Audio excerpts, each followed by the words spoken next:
Welcome to the Late Night Race Review.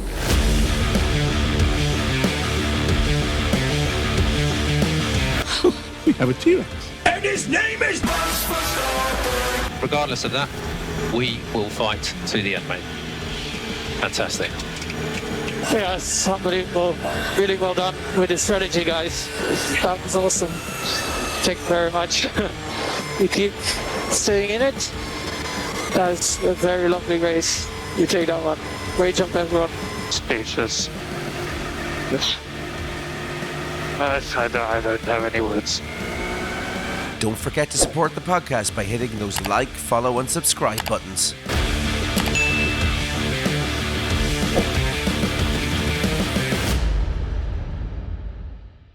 Welcome on into the Late Night Race Review. My name is Aidan Scott, and joining me this evening for our penultimate episode of the F1 2025 season is Isidro Gonçalves and Damien Scott. How are you chaps doing this evening? Doing great. Waiting for the championship to show up anytime now. What about you, Damien? How are you keeping? Yeah, going well. Good race we had for some reasons, not for others. But yeah, looking forward to the end of the season coming in and seeing who actually will be the champion. Yeah, that's it. Well, that's good to hear, folks. That's good to hear. Now, don't worry, folks. It might be our penultimate episode of the F1 season, but it's not our last. We still have a few episodes to go before we wrap up 2025 in a nice little bow. But with that being said, this weekend we arrived back to Doha, Qatar for the Qatar Grand Prix. Chaps, I absolutely love this track, but quite honestly, I didn't love the stress of this weekend at all, because going into this weekend with the final sprint race of the season and a Grand Prix on the cards, all eyes were on Lando Norris and whether or not he would be crowned the 2025 F1 World Drivers' Champion. However, the Lusail International Circuit had a different plan for the British driver. With a return to form from Oscar Piastri and the McLaren Formula 1 team deciding to play Santa Claus this weekend and gifting Verstappen and Red Bull a massive opportunity to bring the title fight down to the final race, that's exactly what happened. This weekend was just utter carnage. Class for us to watch, but just utter carnage for the top three drivers. But anyway, look, before we get into all of the action and drama, we do have a bit of F1 news to cover. Well, not a bit of F1 news, a huge bit of F1 news.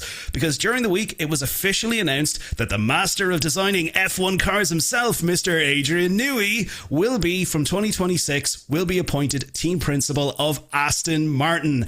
Chaps, what do you make of this one? Damien, I'm going to throw this over to you first. This one, personally, I'm really hoping that Newey just gives Lance Stroll a proper Bishop Brown and kick up the arse out of Aston Martin. But honestly, what do you make of this whole news? What do you make of it? I was a little bit surprised because his whole spiel so far has been, I'm just there as the the technical director, the designer, and he wanted to kind of keep it that way. Well, that's what he was saying anyway. So yeah, I was a little surprised when I heard this, but he's an ambitious guy. I seen an interview with him there a couple of days ago, and he was being asked directly, why he did it and this kind of thing, and he seems to think that, he can load balance the two jobs essentially. His thinking was, look, I'm going to be at the tracks anyway for the first half of the season because it's a newly designed car, all this kind of stuff. So he was like, oh, might as well do the other bits. So how long that will last, something always has to give somewhere when you're kind of doing two jobs. So he needs to have a really good background staff to help him. So let's see how it goes. I think about half of the team principals on the grid this year came from the technical background as well. So yeah, it's not unheard of, but I was a little surprised that he would want to get involved in that. So fair play to him. Let's see what happens. Yeah, no, definitely going to be very exciting to see what happens there. Isidro, what do you make of this whole news? What do you think is going to happen now? Is Aston Martin 2026 World Constructors and Drivers Champions? What's going to happen? Is Stroll going to finally get the boot? Oh, one can wish. But like Damien, I was a bit surprised because being a team principal requires to be in the media, in the limelight, all answering a lot of interviews and everything. Yeah. And I don't think Noe is that kind of guy. And if in McLaren, Stella is the same guy, he doesn't like the light, and he has Zach Brown to just cover for him in every single situation, or at least 95% of the situations.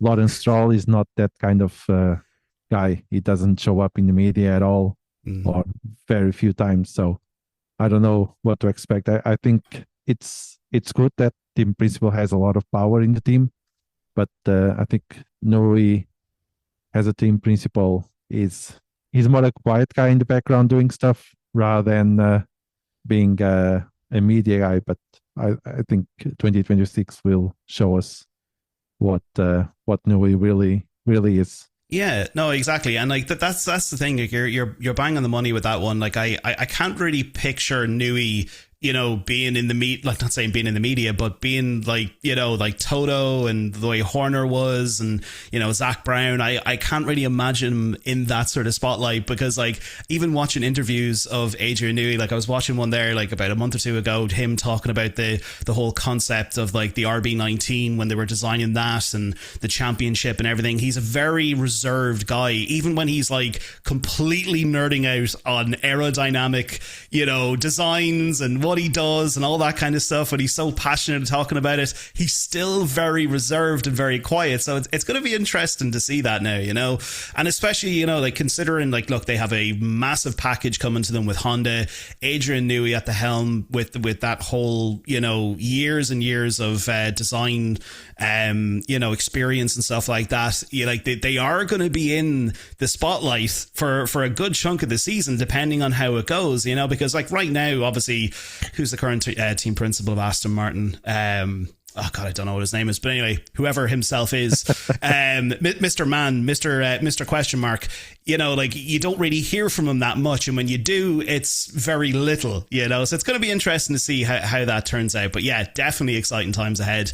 I'm really looking forward to it. But again, my Christmas wish is Stroll out of Aston Martin. That would be awesome, because look, we want to see some results from Aston Martin. It just literally seems Alonso is just doing everything there, and then we just rely on Stroll for crashing into somebody just to make things exciting. But yeah, definitely very exciting. But look, we do need to talk about this weekend, because yes, we had a sprint race, the final sprint race of the season, and of course we had a Grand Prix. Now, of course, look, if you have watched the Grand Prix at this stage and you've walked out of that weekend going, oh my God, what the hell happened with that? Of course, look, we'll get into all of the drama very shortly, but we will go through the sprint race. We'll get through that first. We'll just blast through it, and we'll get on to the main sort of topic here. So, starting off with the sprint race, chaps, it was a 19-lap race. 4 cars started from the pit lane. We had Stroll, Hamilton, rest in peace, Colapinto and Gasly. Definitely not a great weekend for Hamilton again. So starting off, obviously we had Piastri in P1, Russell in P2 and Lando in P3. Definitely a great qualifying session to get those 3 drivers on the top spots there. Obviously, a lot of people were very shocked to see Lando down in P3, considering his form. But of course, look, we've seen a return to form with Oscar Piastri. He seemed very dominant all weekend, even between sprint and then obviously going into the main Grand Prix.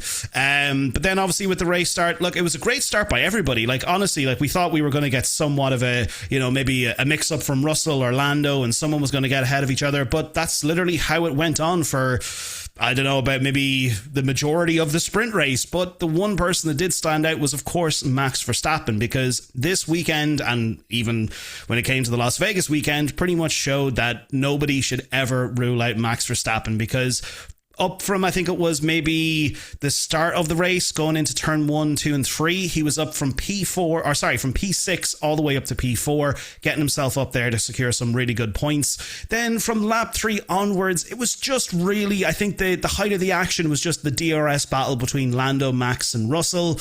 There was a lot of back and forward going on there. Then eventually Max just kind of dropped off, and then it was just Lando and George, and that was essentially it. Then we seen a little bit of action from the Ferrari crew. But of course, look, this was another shite weekend for Ferrari. Definitely a lot of stuff going on here. And chaps, I do want to get your opinion on Ferrari in particular. Before we go into talking about McLaren and Red Bull and all that kind of lovely drama going into Abu Dhabi, we do need to talk about Ferrari, because this weekend, I think it just really exposed the flaws that are in that team right now. Because first of all, yes, look, we had that lovely little scrap between Leclerc and Lawson. Obviously, look, it was a bit of back and forward going going on there. Lawson gave the position back to Leclerc. But overall, look, we even seen when it came to Hamilton, there wasn't really that much out of him. The car was absolute muck. Even in qualifying for Leclerc, he was spinning. Both of them were just complaining about the car. And then, of course, with Lewis qualifying in P18, back of the grid again, considering he qualified last in Las Vegas. I mean, guys, I know, obviously, look, we always talk about the clown memes of Ferrari, and we have all those lovely golden memes that we have throughout the year and the seasons about all the things that they've gotten up to. But I think this weekend, especially with Lewis Hamilton being here, it just really exposed all of the flaws and all of the frustration that's going on with that organization. So the question to both of you chaps, and Isidro, I'll start with you first. What needs to change at Ferrari? What needs to change there? Is Fred Vasseur's days numbered? Is it a team principal thing? Obviously, the car needs changing. What do they do?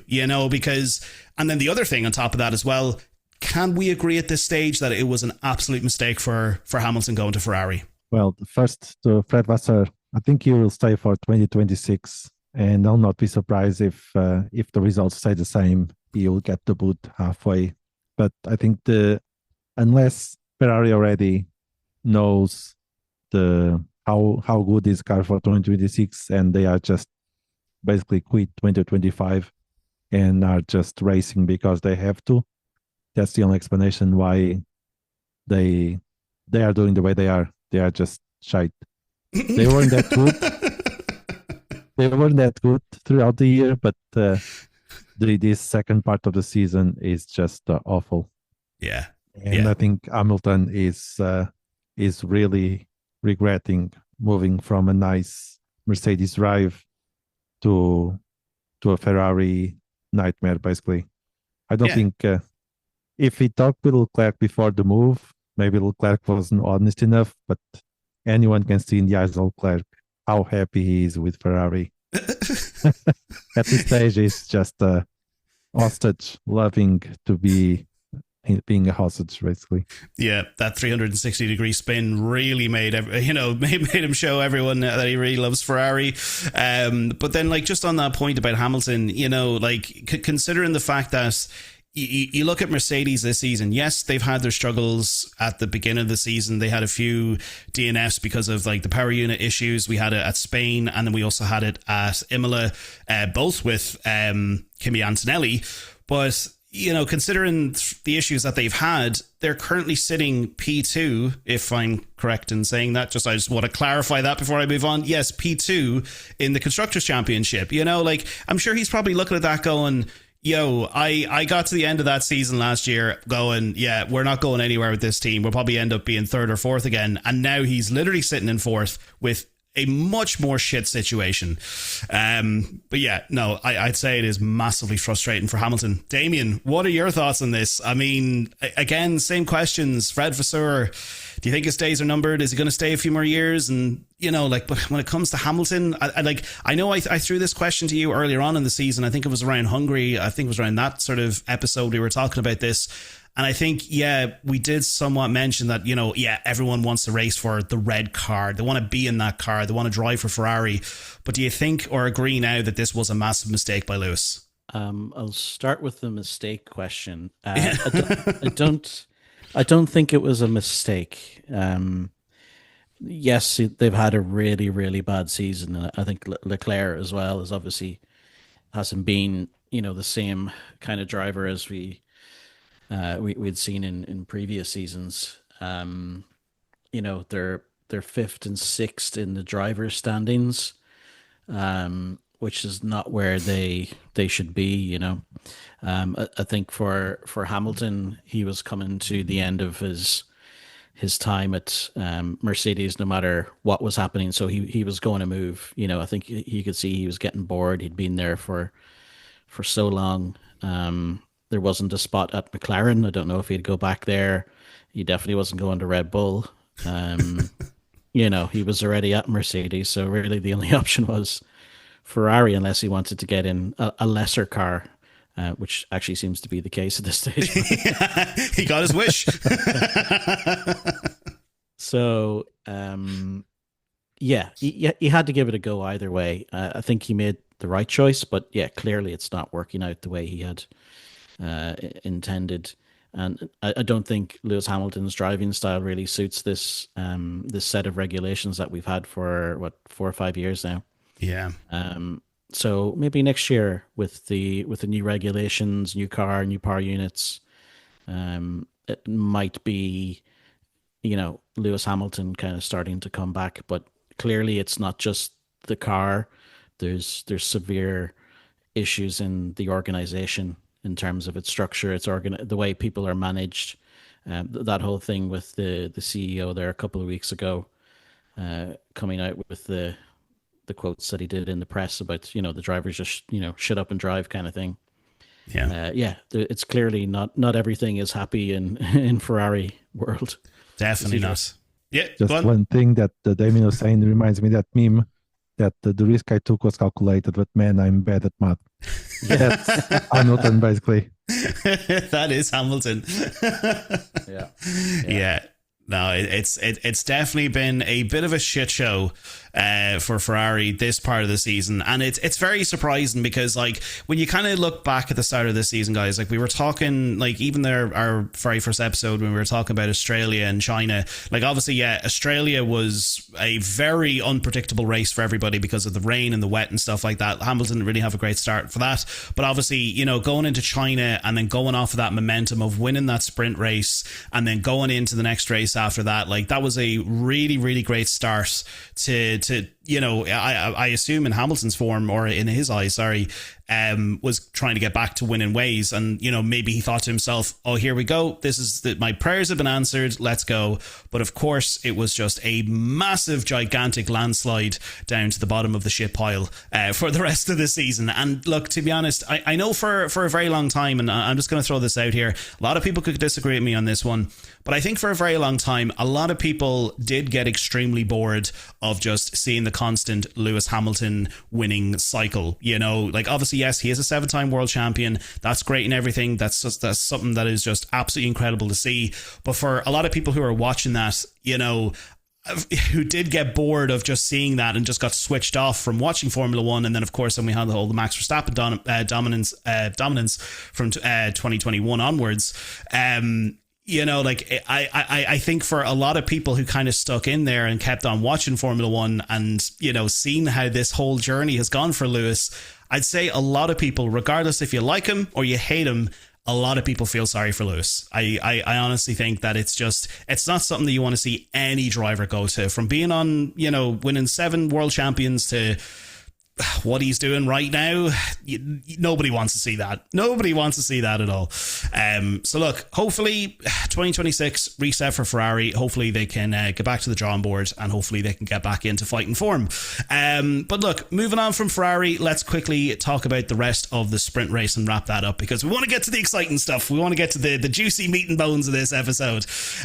So moving on from Ferrari and that lovely little battle with Charles and Lawson, we had Alonso having a bit of a moment at the very last corner on the back straight with Kimi Antonelli, who then capitalized on top of that Alonso little mistake there, because Alonso was doing very, very well in the sprint race. Very surprising to see Aston Martin back at the top of the grid there for that race. But of course, look, Alonso was having a lot of struggles with that car. He had a little bit of a moment. Antonelli got by him on the main straight, and eventually Antonelli got up to P6. Again, we will talk about Antonelli later on in this episode, because there's a few things I want to get your opinions on, guys, when it comes to Antonelli. But moving on from that, Max, as I said earlier on the episode, he did drop off the pace to Norris around maybe lap 10 or 11. So I think at that stage, look, Red Bull were just probably thinking to themselves, let's get the data and let's just see exactly what we're capable of for the main Grand Prix. Then unfortunately, Yuki ended up getting a 5-second penalty during the middle of the race, making everyone kind of on the edge of their seat at Red Bull. And of course, Yuki, being Yuki, fought that and said, nope,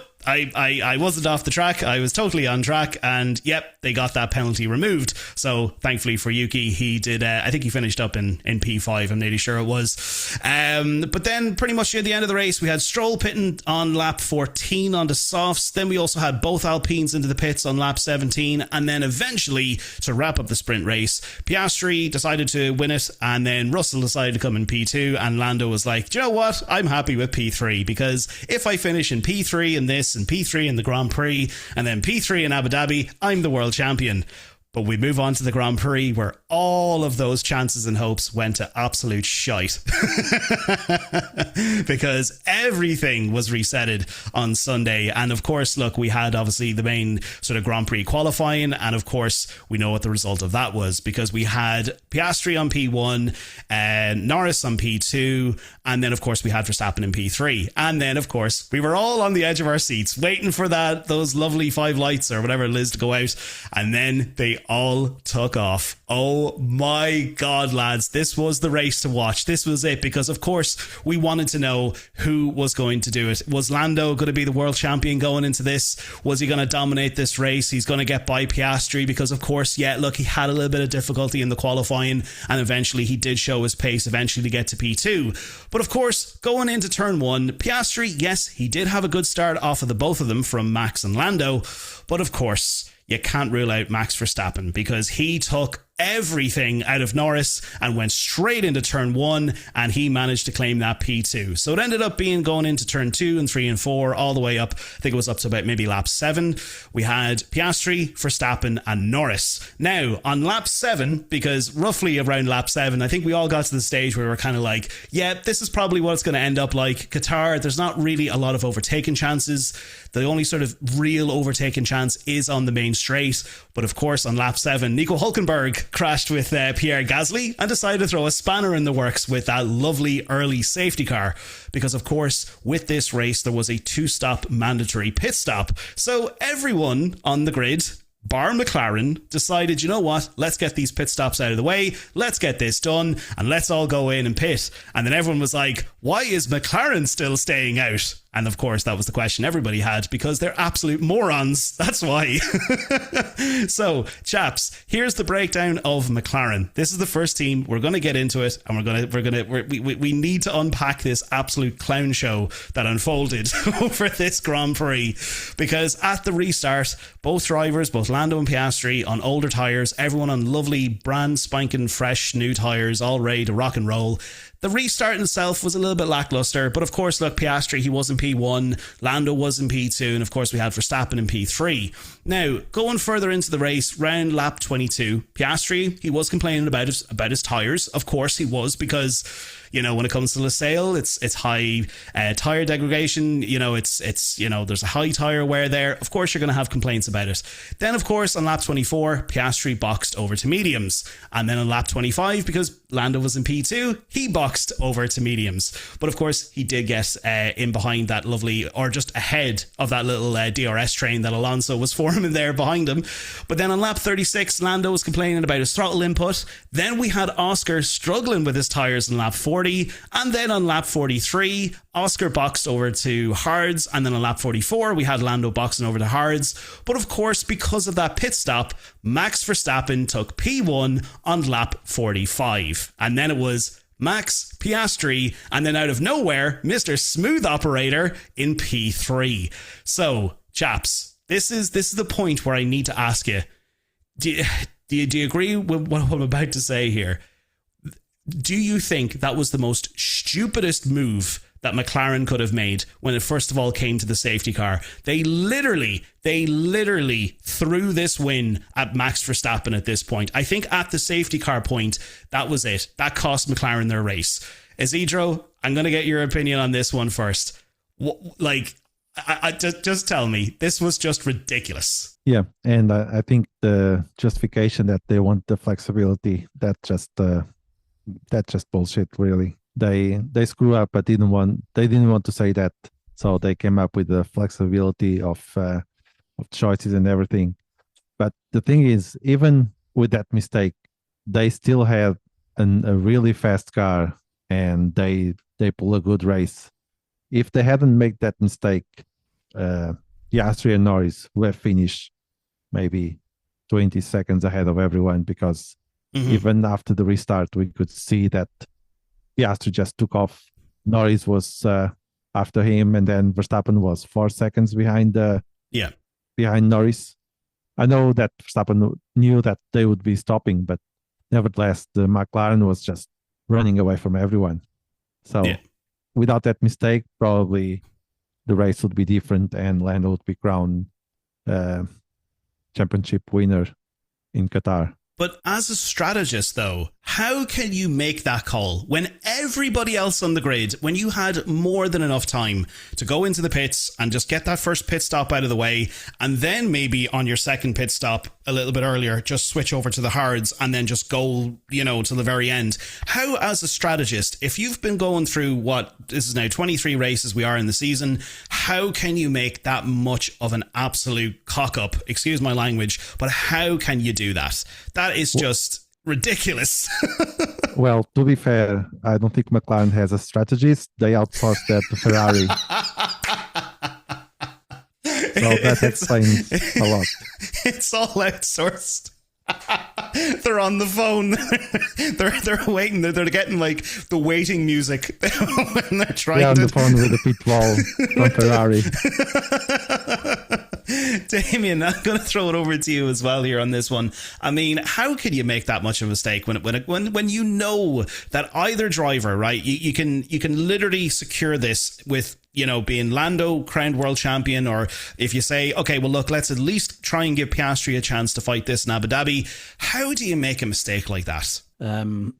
Yeah, there's a lot of talk about the papaya rules and as Isidro said there, they're talking about, it gives us flexibility. To be honest, I think it gives the opposite, because with both of them still capable of winning the championship, they want to give equal preference or equal support to both. And especially when a situation like this happens and we have a safety car quite early, they're not ready to bring in a strategy if something like this happens out of the blue. So their reaction time, I think, is kind of hamstrung by treating both the drivers equally. I think at the very least, a team that's maybe a little bit further down the grid might go, okay, well, we'll split the strategies. We'll bring one driver in, we'll leave the other one out, and at least that gives us a bit of a chance that one of the two strategies will pay off, where they just both go, yeah, sure, we'll do the same thing. So yeah, I don't know. Yeah, it really makes them a little bit more rigid, I think, and probably a little bit more predictable. It's a racing team at the end of the day, and they're not really letting their drivers go race, even though they say that they are. When it comes to the race next weekend, when will they give preference to a driver? Will it be with 4 laps to go and we're in a certain scenario where Oscar needs to let Lando by, or vice versa? Will they make that call then, or do they stick to their rules and potentially let Max Verstappen win the title? So yeah. I really don't know where the cutoff point is for these papaya rules. And I think it was really summed up with the whole repercussions thing from, was it Coda? And then in Brazil, we had the repercussions. Yeah. And then, of course, I think it was Oscar slammed into Lando, and then, he's paid back now because of that. And all of a sudden, the repercussions are gone. So yeah, they really just have to pick a lane and go for it. They're really hampering their chances, and they're letting Max Verstappen back into this like halfway through the season, or after the summer break. Max was he was way behind. Like, there was no chance he was getting back into it, and they've just handed him the potential to take the title away from them, which is just, it's really, really silly. Yeah, and like even at one stage, I think it was there not even too long ago. I think it was only like maybe about a month ago. Max was in an interview and he was asked the question like, oh, well, going into next season, what number are you going to choose if, the certain scenario happens where you're not? Because even Max said himself, he was like, yeah, look, I think the championship is kind of done and dusted here. I don't really have a chance anymore. I'll still try, but, it's done and dusted. And he was there like, somewhat jokingly about certain numbers that we won't mention because we do want to remain somewhat PG on this show. Let's just say he wasn't going to go back to 33. That's all I'll say.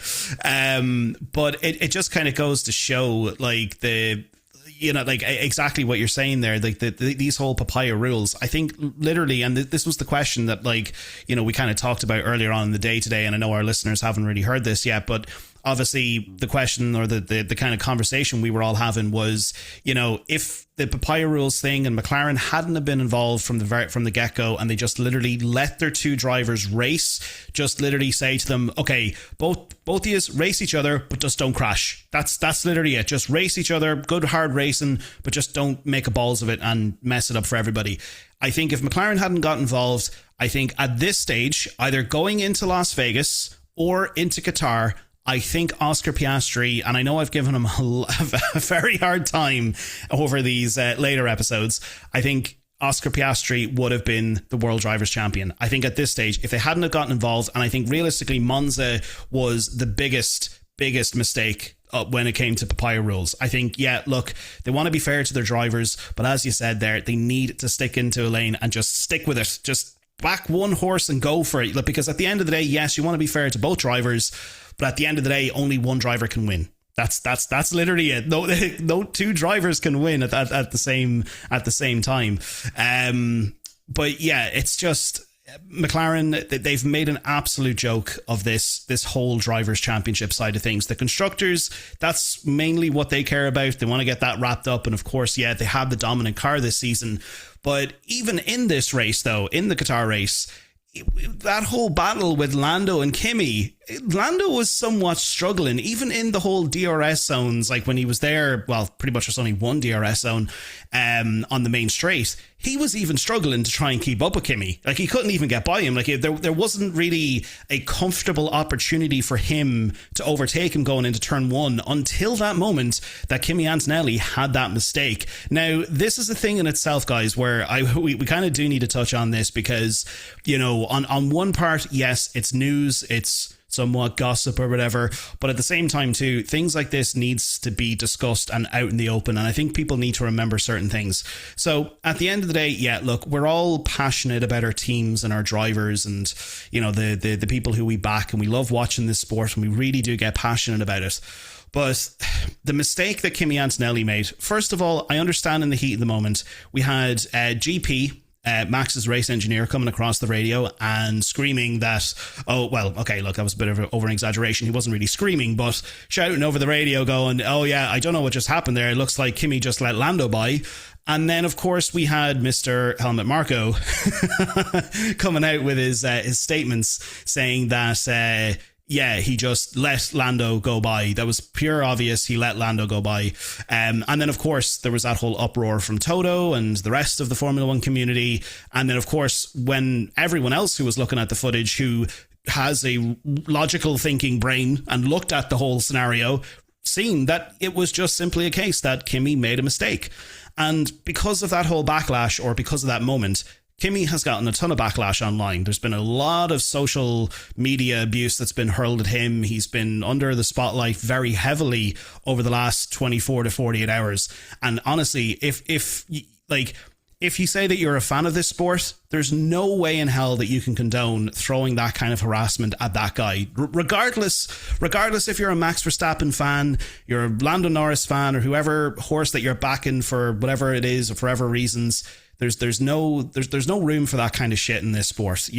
Shit happens, people make mistakes, and anything that's done intentionally, there's always repercussions that come back. We love that word, repercussions. But yeah, guys, your take on this.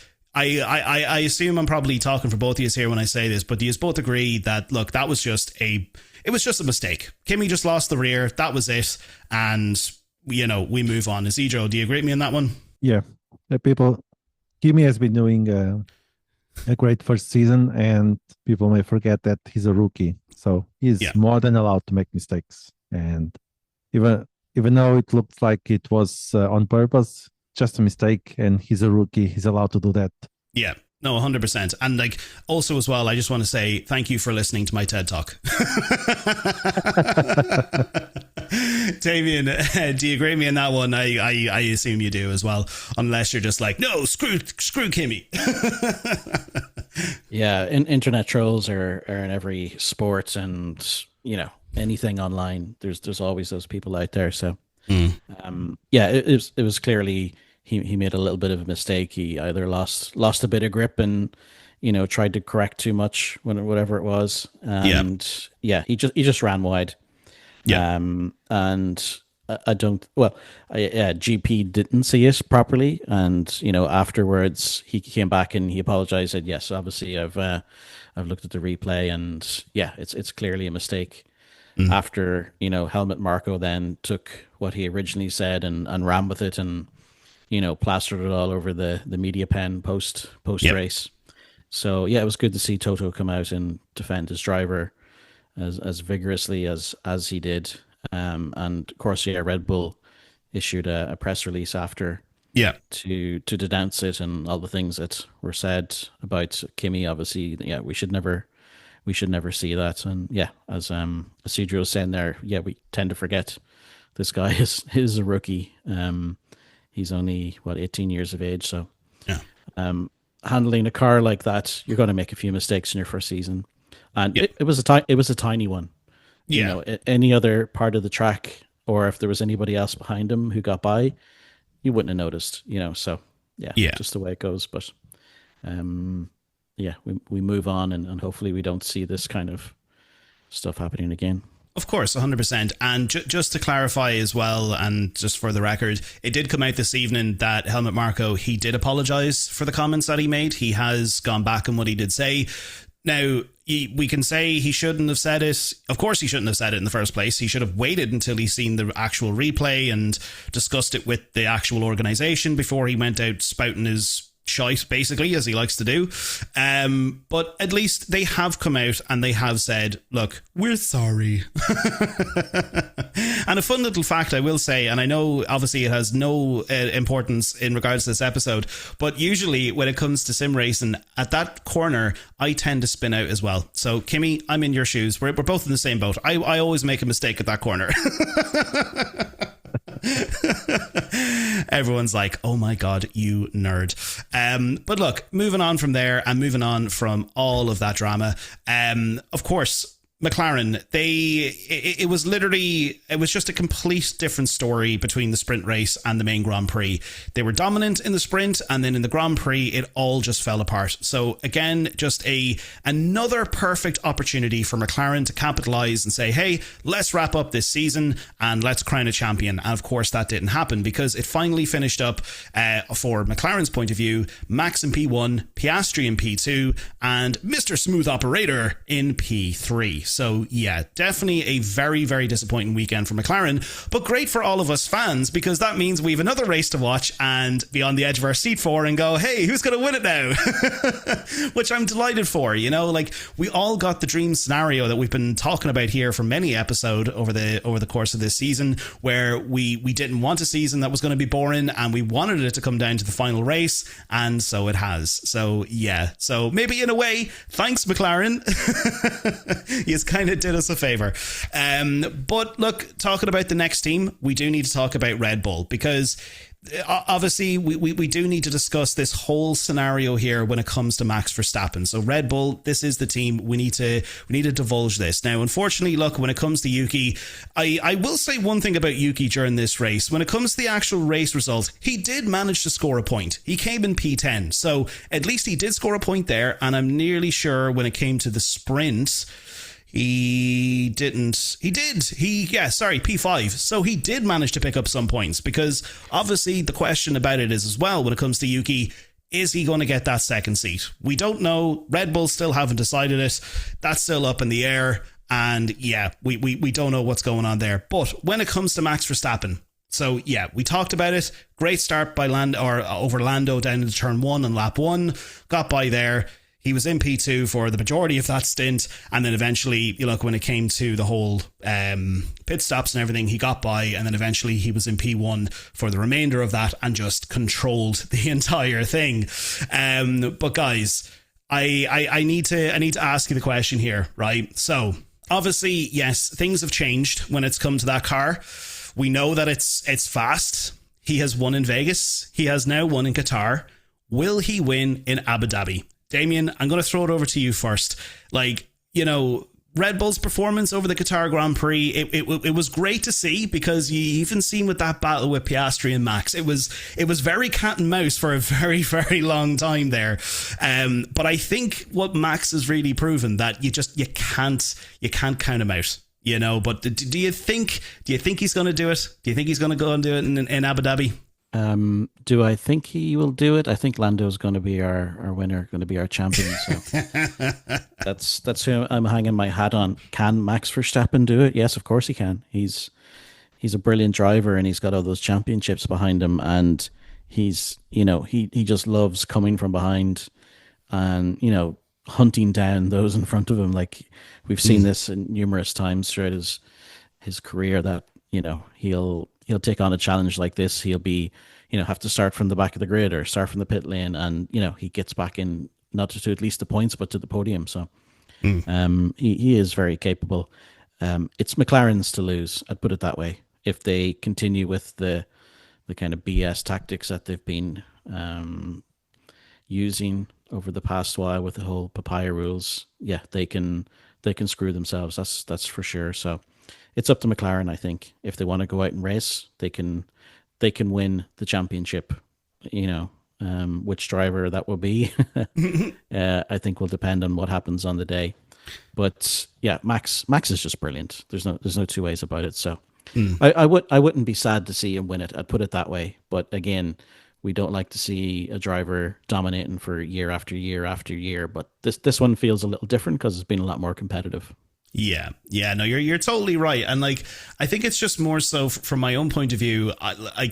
Obviously, look, I would like to see Lando win this. Of course, I'm a Lando Norris fan. I would love to see him win it. I'd love to see any driver win it. Seeing any driver win the World Drivers' Championship is a great, moment in their career, and it's great to see somebody win it. But yeah, of course, look, I would love to see it, because more so, I would like to see McLaren do the double, you know, get the constructors and then win the World Drivers. But I think with just the frustration that I've had with McLaren over the last couple of races with their calls, and especially Monza, and just kind of looking back retrospective this season, I think it's the part of me that just really wants Max Verstappen to stick it to them, to say, this is what you don't do when it comes to a World Drivers' Championship. I want him to be the shining example of how not to balls up your season. Yeah. So I think the other point as well was that they all three of them are on 7 wins this season each, I think it is. Yes, I think I know what you're going to talk about here. you look at Max Verstappen. He had two wins. He had one in Japan. Yeah. And where was the other one he had? Emilia Romagna. Yeah. And then, you know, nothing for months and months and months. And then, you know, once we get into the second half of the season, he's nailed on, you know, five wins out of, I don't know, 8 or 9 races. So the big comeback, the second half of the season, McLaren have clearly dropped the ball. Yeah. And Max has just been sitting there, you know, thanks very much. I'll take that, you know. And I was just kind of waiting for Max to come back on the radio and give us a nice little quip, as he likes to do usually. I think it was in GP said, you know, when Oscar came in for his pit stop, and his race engineer said, right, you know, now you have to go and hunt down Max. And GP kind of relayed this back to Max, and it was just radio silence. I was like, come on, Max, give us something, you know. Yeah. Maybe he did, but we didn't hear it on the broadcast, you know. So yeah. But I like Max Verstappen's style. You know, he has, you know, if somebody gives him a chance, he is absolutely going to nail you for it, you know. So yeah. The comeback in the second half of the season, would he be a deserved champion? Yes, absolutely. Yeah, 100%. No, definitely. Maybe the radio call that came back from Max to GP was simply bleeping lovely. Maybe that's why we didn't hear it. Yeah. Isidro, the same question to you. Now, obviously, yeah, look, we've talked about this ourselves, you know, internally, and we've thrown all these different scenarios out. But going into next weekend, do you... I know obviously I know you said that about Lando and Piastri and stuff like that, but do you think Max is going to do it? I think with the evidence so far, there's a very, very, very high chance he will. I would like to see Max Verstappen win the 5th title. in Abu Dhabi next week, but he'll be fighting basically two drivers. If it was three different teams fighting for the P1 position, I would say Max would win, but it will be basically, from what we've seen so far, it will be Piastri helping Norris, beating Max, basically. Yeah. So I think it will be Norris winning the WC in Abu Dhabi, but I would like to see Max winning that. And if none of them, then Piastri, because after what he went through with McLaren, winning the championship and just show that to the face of Zach, I think it would be lovely to see. Yeah. No, definitely. I think realistically as well, Yuki, he needs to pull out all the stops next weekend to get up there to the top of the grid to actually help Max. You know, like this is where Yuki, if he wants to claim his seat, if he ever wanted a reason or a scenario where he needs to prove himself to keep that second Red Bull seat, Abu Dhabi is the weekend to do it. If he wants to stay at Red Bull, this is where he needs to do it, man. He needs to get up there. He needs to be a P4 and he needs to be biting at the heels of those McLarens and stopping them from getting out. Or who knows, maybe Norris and Piastri comes out of the pit lane and Yuki is just like, oh no, my car is suddenly slow. Oh no, it's so wide as well. I think we'll see Tsunoda taking one of the McLarens, and Kimi he wants to make peace with Max and he just takes the other one and that's it. Exactly. Yeah. And then Helmut Marko was like, forget about everything I said. You know, you're always welcomed here at Red Bull. But yeah, look, chaps, I think that was obviously the main sort of focus here of this weekend. Of course, look, we could go through every single team and talk about them, the pros and the cons and the strengths of, you know, how they got on. But of course, look, one thing that we do need to mention, because of course we had our top three finishers, which was Verstappen, Piastri, and of course, Mr. Smooth Operator out of nowhere from P7 all the way up to P3. Damien, how did Sainz do this? Because I was watching the race as you know, focused as I was on everybody else, bar Piastri, Verstappen and Norris. How did Sainz do that? He's having a brilliant second half of the season. Like he has, you know, the first half of the season, I think he was really getting used to the car. Obviously coming from a Ferrari into Williams, you know, the way you do things and the little, you know, tricks and tips that you know are just muscle memory. Going from one car to the other, you have to relearn everything, and they're clearly different cars and the way that they drive. So, yeah, I think he was always going to need that time. But yeah, in the last 10 races or whatever, he's gone from in the teens in terms of points up to the 60s. So you know, 3-4 times the amount of points in those 10 races. He's shot way up, and he could well pass Albon. In the next race, I think there's only nine points between them. The Albon in 8th is 73, and Sainz is in 9th on 64. So, yeah, he could pass his teammate. I think it's a tale of two halves for Williams in terms of the drivers. Albon had the great first half of the season, and Carlos now has come in with 2 podiums and a sprint podium as well. So, he's a fantastic driver, and I saw some stat there. A couple of days ago that every team that he has come to the next season, they have done immediately better in terms of the team standing. So I think he came in to Toro Rosso and they doubled their points the following season.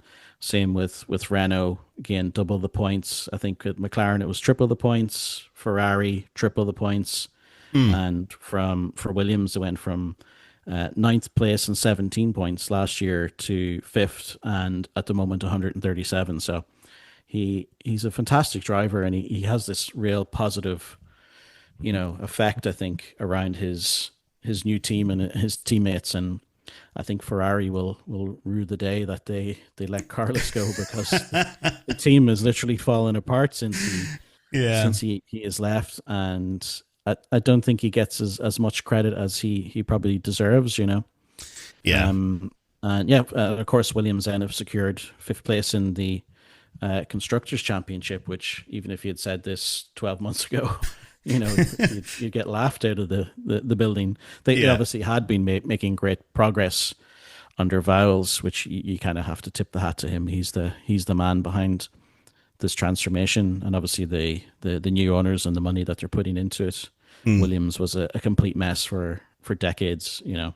Yeah. But yeah, they're the best of the rest, and by quite a margin. So yeah, fantastic season for Williams, and you know, long may it continue, and hopefully again some more points for Carlos and Albon next weekend. Definitely. Great signing by James Vowles, at the end of last season. But every time I think about that signing, I just keep on thinking about that Netflix episode on Drive to Survive where he's waiting on him to come into the room to sign the thing. And he was sweating. He was sweating, and he has the table and was it dinner and all that kind of stuff prepared, everything, and Carlos didn't show. Yeah. So eager to get him. But hey, look, it worked out in the end for him anyway. But yeah, look, I really hope Carlos is successful at Williams, and hopefully next season for Williams overall, both for Albon and Sainz, is a good one. But of course, look, we'll talk about 2026 when it comes around, and we see how the cars get on. But then, of course, look, kind of somewhat touching again just on Ferrari to finish up here. Charles and Lewis, P8 and P12 by the end of the race. Isidro, I don't think there isn't really much that else to say about that, because we kind of talked about it a lot earlier on in the episode. I think at this stage Ferrari are just done and dusted. I think next weekend is just probably going to be just a Sunday drive for both Charles and Lewis. Will we kind of put it like that for next weekend for Ferrari? Yeah, I think so. It's just that they need to race, otherwise they get a penalty or something, because everything is settled, and there's nothing they can do. They've been suffering enough. They just want to wait for the race to end. I'll be surprised if they don't just crash against each other in the first turn, and that's it. Oh no, we both DNF'd. Charles just turns Lewis. Bar? Yeah, no need to suffer for 2 hours. Straight to the bar. Because their positions are safe in the Constructors' Championship, and I think in the drivers as well. So that's true. Oh, actually, no, correction. They can't go to the bar. Well, they can if there is a bar, but they won't be drinking alcohol. It'll be rose water or whatever it is, isn't it, that they drink in Abu Dhabi when it comes to beer and all that kind of stuff. So it'd be just worth them just staying in the car, I think, at that stage. Yeah. I think I was saying that doesn't matter for the drivers. Actually, Kimi can take the P6 over Hamilton. That is true. 2 points, so that would be utter humiliation for Lewis. That would be outscoring. The guy that took his seat at Mercedes, or replaced him at Mercedes, outscored him in the constructors. Oh, do you know what, Isidro? I think he could probably well do that. I'm not going to lie to you. Hamilton is, I don't see him getting up there. I know now, when we talk about our predictions a little bit later on, I probably will contradict myself, but I think honestly, Kimi will outscore Hamilton, and I think that's going to be the final nail in the coffin. That's going to be, he's just going to get out of the car. He's not even going to bother doing anything. He's just going to walk into the changing room and off to the jet and back over to England. He's like, I'm done. What would be the final nail in the coffin? Would be also Carlos Sainz outscoring. Oh my god, that would be even worse for Ferrari. That would be that would be much worse. But yeah, I think, to be honest, next weekend for Ferrari, it's just going to be a little bit of a Sunday drive. But folks, look, that was the Qatar GP. It was exciting. It was just filled with drama and chaos. It was absolutely insane. But look, it did finish up with Max Verstappen in P1, Oscar Piastri in P2, and then of course Carlos Sainz in P3, and then of course, now, because Lando Norris didn't come in P1 and didn't get enough points to be crowned champion, he finished in P4 with Kimi Antonelli in P5. We had George Russell in P6, Fernando Alonso in P7, Charles Leclerc in P8, Liam Lawson in P9, and then finally, to wrap up the top 10 for the points, was Yuki Tsunoda. And of course, we had 4 DNFs. We had the Nico Hülkenberg incident at the start of the race, but we also had Lance Stroll. I mean, that's, Not really a big shocker there. We also had Isaac Hadjar, and then lastly, Ollie Behrman with the DNFs for the race. Moving on to our next segment, folks. Our driver of the day, our dick of the day, and our loser of the day. Damien, who was your driver of the day, dick of the day, and loser of the day? Well, yeah, I think my driver of the day is going to be an obvious one, Carlos Sainz. Seen that coming. Won't repeat too much because we just talked about it, but yeah, fantastic weekend for him. He got a point in the sprint race as well, I think, didn't he? I will check that for you now. I think he did. I think he did. So great weekend overall. Driver of the day for me, Carlos Sainz. He did. He actually got the 1 point. He came in P8. Yeah. There you go. Dick of the day for me, the McLaren strategy team. It's like... Oh yeah, I think they hired all the Ferrari folks after last season. You know, they don't really have strategies. You know, I think they just have an AI algorithm and they just print off a few sheets and let's do this, let's do that. Yeah, that's about it. So yeah, or as Isidro said, all outsourced to Ferrari's second division somewhere. So yeah. And loser of the day for me was poor Ollie Behrman. He was going well. He looks like he was going to get in the points, and the pit stop was absolute disaster. Mm-hmm. His team in the pit really kind of screwed him. I think as he was leaving, I think it was the wheel gun got like wrapped up in around his rear left tire. It was a bit of a dangerous situation.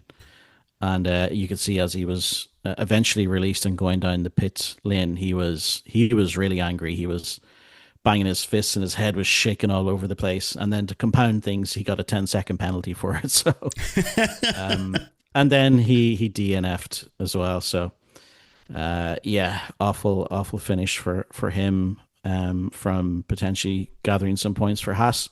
Yeah.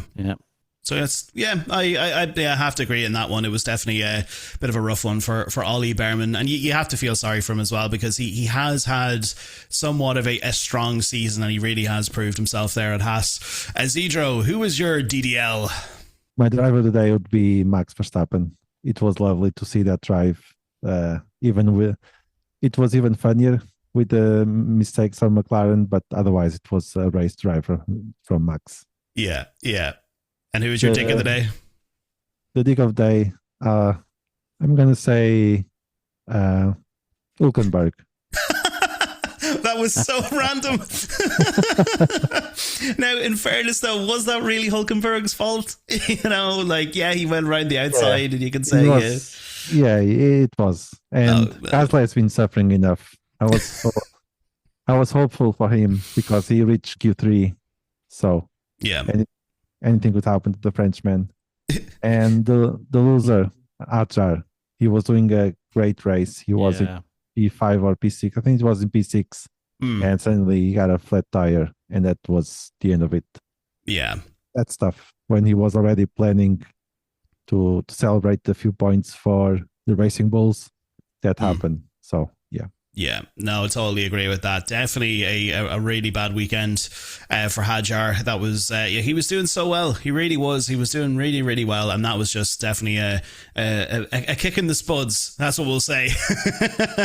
Kick in the spuds. But yeah, no, totally agree with all of those guys. My driver of the day, anyway, Max Verstappen. Of course, look, that was genius, brilliant race. You can't count Max out. He drove a great race, and he really showed everyone this weekend. And pretty much in Vegas as well, that you never count him out. He's always in there and he's always has a chance to win it. My dick of the day, the McLaren team and the strategy team. Come on, guys, that was just a huge mix up and mess up with the entire strategy there. Going into the final two races of the season, and you had a chance to crown a champion this weekend, and you just completely threw it away. As I said, they turned into Santa Claus this weekend and just gifted it to Max Verstappen. And then finally, I will say my loser of the day is probably McLaren fans, because I know there was a lot of Lando fans out there this weekend that definitely wanted to see him be crowned champion. But of course, as I said, look, it makes things even more exciting for us because it all goes down to Abu Dhabi.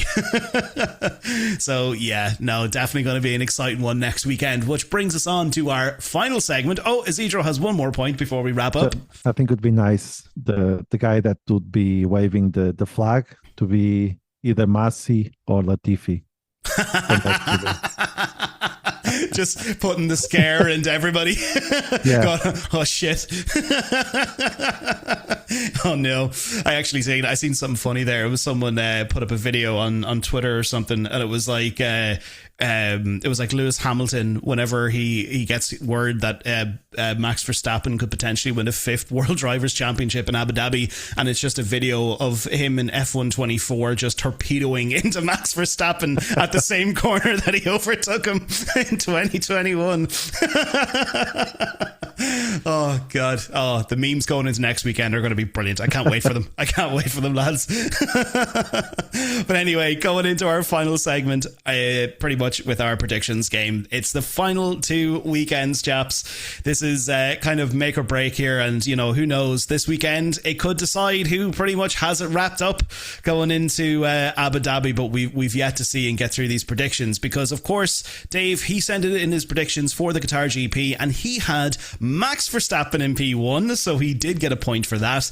However, he had Lando in P2, and then he had Russell in P3, which was a little bit unfortunate. He was off to a good start there, but he did have Ocon outside the top 10, which he did get a point for, and then finally he had Lawson inside the top 10, gaining himself 3 points for this weekend. Getting very spicy here now. I know, and I can see Damien just carefully looking at those tallies. Isidro, what were your predictions? Oh, I was so wrong. I had Norris P1, Max P2, and Leclerc P3. Womp, womp, womp. Yep. And then I had Hülkenberg outside the top 10 and Alonso inside the top 10. So, hey, you still got a point. That's still good. Hey, look, at least you're still getting a point. That's the main thing. But then when it comes to my predictions, so I had Lando in P1. Thanks very much, Lando. You just completely balls that whole weekend up for me. Then I had Max in P2 and then Piastri in P3. God damn it. Two out of 3 correct. And I thought at one stage he was going to catch up to Carlos, and who knows, I could have got all 3 drivers correct but in the wrong order, but I still got no points out of that. But I did have Ocon outside the top 10, and I had Alonso inside the top 10. So I managed to just, secure that extra point away from you, Isidro. yeah.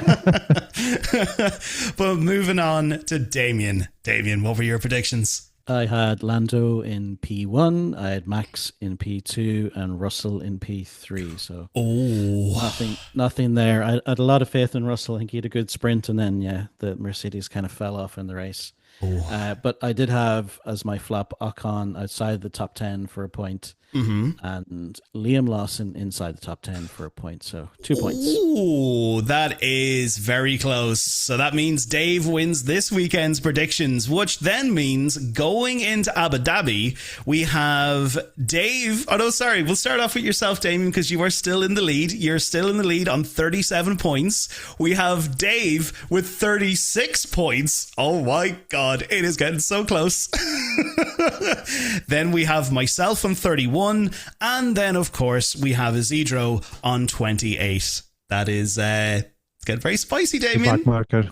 It looks like fantasy is mirroring reality going into this weekend, where we have Yep, that's a close battle going into the last week. We do have a close battle. We have a very, very close battle, because going into next weekend, we have made a slight little adjustment to how our predictions work. So not in terms of taking away things, but we are adding 1 extra prediction for everybody so that they can score not 1, but 2 extra points on the weekend of Abu Dhabi. So we have added in, of course, our normal top 3, so whoever our top 3 drivers will be, but we have our flop, surprise, and then of course, because we have 3 drivers in contention for the World Drivers' Championship, we have who will win the World Drivers' Championship, either Max, Lando, or Piastri, and then finally we'll have whoever the total of that is. So, Isidro, can you give me your top 3 for Abu Dhabi?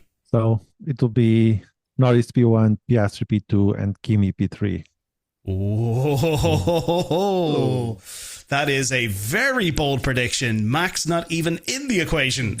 Yeah, I know. I want to win this predictions game.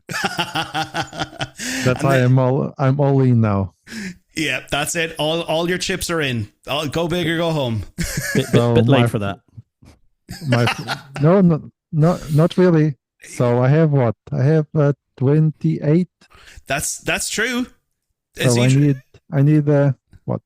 10 points. Yeah, because the thing about it is, if you get, let's say, all 3 correct, that'll be 3 points. Let's say you get your flop and surprise correct, that's 2 points. But then, if you get your World Drivers' Champion correct, that's an extra 2 points, which means that's 7 points that you'll gain over the entire weekend. No, because my flop, I'm saying it lost on P12. Because I'm given the position, it's double points. Oh, it's double points. That's actually correct, Mr. FIA. So Isidro is going all in.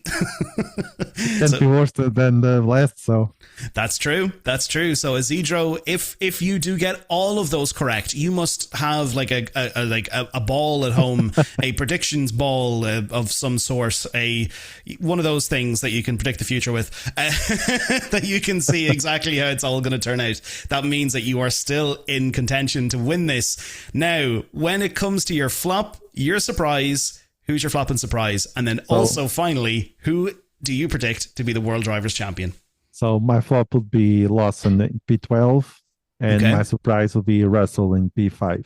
Oh, that is very, very bold. And then who do you have as your World Drivers' Champion? So it'll be Lando Norris. Oh. I want to say Max Verstappen, but let's be real. It'll be Lando Norris. That's true. So your surprise is Russell, who finished P6. So you're saying if you place him, he didn't have to finish outside the top 10? So he's just predicting the actual position that he's going to... Yeah. So if he predicts the position that he finishes, he'll get double points for that. So if we just say Russell is going to finish outside the top 10, that's just 1 point, because if he finishes anywhere outside the top 10, it could be anything whatsoever. But if you nail exactly what position he's going to finish, that's double points. Yeah. All or nothing, basically. Yeah. But he was inside the top 10. No? Yeah, but doesn't matter because I'm being precise on the position. Okay, yeah, that's what I was asking. Yeah. So if you give the P, it doesn't matter. Yeah, exactly. So yeah. Very, very, very bold predictions from Isidro. He's definitely got his poker face on here going into next weekend. So with myself, I have Max in P1, Piastri in P2, and Lando in P3. I think just, going over this weekend and seeing the form that Piastri was on, I think it's just going to be an awesome battle to the very, very last lap. And I think it's going to be Max, Piastri, and Lando.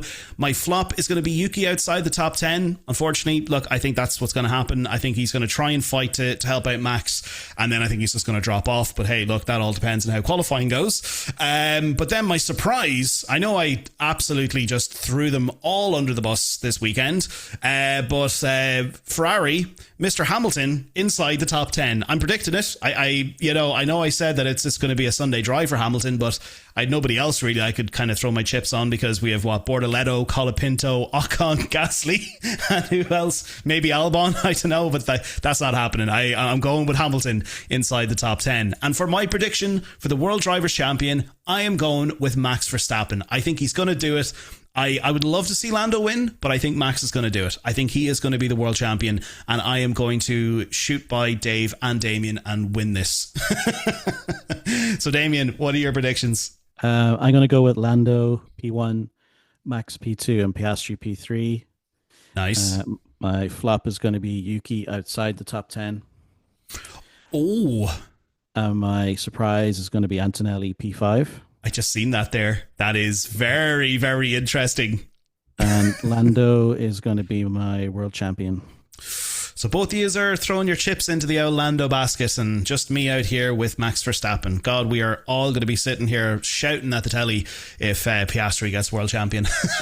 We're like, God damn it, there goes all of our 2 points. Yeah. But it's going to be very, very interesting. And of course, look, we'll get Dave's predictions before next weekend anyway, and before we get next week's episode out here. But yeah, it's looking very, very spicy. Just a point between Damien and Dave, and yeah, look, I'm a few points off, but hey, look, anything can happen. It's all coming down to the final race, guys. It's all coming down. Nobody's out. Nobody's out. We've got Isidro there going with the he's locked and loaded with a whole stack of torpedo points ready to go for that win. But no, guys, that was a good weekend. Very exciting, filled with drama, loads of tension and loads of stress. It was great. That's what we love. And then, of course, look, you know, at the end of the day, we're getting what we want here. It's coming down to the final race. We're getting some great action, and it's just it's probably the ideal scenario that we wanted for 2025. Well, maybe not for everybody. Some people would just love to have had Lando or Piastri champion long ago, but hey, look, it is what it is. So yeah, folks, look, that is today's episode. Thank you so much for watching. As always, we have had an absolute blast this season talking about all things Formula One, and we can't believe we're already 23 episodes into this 2025 season, and we've got one left to go. One more race to cover, should I say. We still have a couple of episodes to go because we still need to wrap up everything, and we'll talk about that episode next week anyway. But yeah, it was such a blast talking to you this weekend, folks. Thank you so much for joining me, Damien, Isidro. Thank you so much for taking time out of your very busy schedules. And of course, we had Damien all the way over here on this side of the pond over the last couple of weeks with us. It was great to have you a little bit closer. Yeah, it's been nice watching the race at a normal time of the day. Yeah. But next weekend I'm back to a 5 a.m. start, so that's going to be fun. Yeah, definitely. It's going to be a little bit tiring for you, so we'll go easy on you next weekend if you don't get crowned the predictions champion. Thankfully, it's the last race of the season. Yeah, thankfully, and then we have to wait all the way to March until everything starts up again. Yeah, can't wait.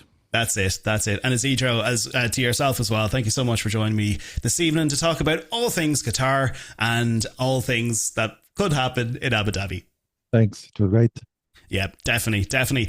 So yeah, until next weekend, folks, definitely let us know what your thoughts are on everything we discussed here this afternoon. What do you think is going to happen in Abu Dhabi?